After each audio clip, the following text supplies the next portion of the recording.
नमस्कार दोस्तों, आपसे निवेदन है कि इस वीडियो को ध्यान से और अंत तक जरूर देखें।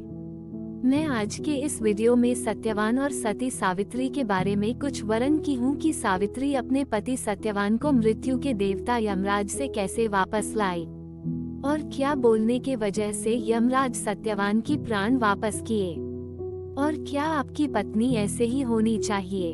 आप कमेंट करके जरूर बताएं।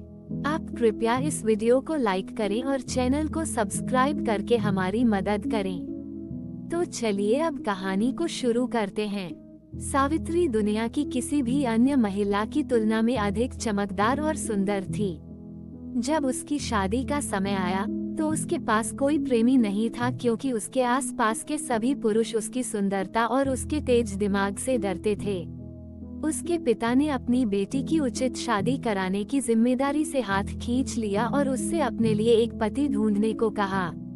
सावित्री को सुंदर सत्यवान मिला, जिसके पिता न केवल अंधे थे बल्कि अपना राज्य भी खो चुके थे।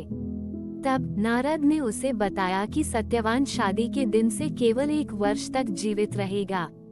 उसके पिता को इस सबसे अनुपयुक्त पति पर कोई आपत्ति नहीं होती है और सावित्री महल की सुख सुविधाएं छोड़कर सत्यवान और उसके माता पिता के साथ जंगल के किनारे रहने लगती है, जहां सत्यवान लकड़हारे के रूप में जीविकोपार्जन करता है। जिस दिन सत्यवान की मृत्यु होने वाली थी, उस दिन सावित्री उसके साथ जंगल में चली गई। जैसे ही वह लकड़ी काट रहा होता है, वह थकान से व्याकुल हो जाता है और उसकी गोद में सो जाता है। सावित्री जानती है कि यही उसकी मृत्यु का क्षण है। जब यम उसके शरीर और आत्मा पर दावा करने आते हैं, तो सावित्री अपने पति को छोड़ने से इनकार कर देती है और मृत्यु के देवता का अनुसरण करती है। यम बार बार उसे वापस जाने के लिए कहते हैं और हर बार वह उससे बहस करती है, पहले धर्म के प्रति आज्ञाकारिता और फिर अच्छे लोगों की संगति के गुणों की प्रशंसा करती है। अंततः वह दंड देने वाले, न्याय प्रदान करने वाले स्वयं यम की प्रशंसा करती है। यम न केवल उसकी पति भक्ति से बल्कि उसकी बुद्धि से भी प्रभावित हुए। हर बार जब वह उसे अपने किसी तर्क से हरा देती है, तो वह उसे एक वरदान देता है। सबसे पहले सावित्री अपने ससुर की दृष्टि वापस लाने के लिए कहती है, फिर वह कहती है कि उसका राज्य उसे वापस कर दिया जाए, और अंत में वह यम से प्रार्थना करती है कि वह 100 पुत्रों की मां बने। यम ने प्रसन्न होकर उसे वह अनुदान दिया जब तक उसे यह एहसास नहीं हो गया कि वरदान तब तक पूरा नहीं हो सकता जब तक कि सत्यवान उसके पति के रूप में जीवन में वापस नहीं आ जाता। वह हार मान लेता है और सत्यवान मानो गहरी नींद से जाग उठता है।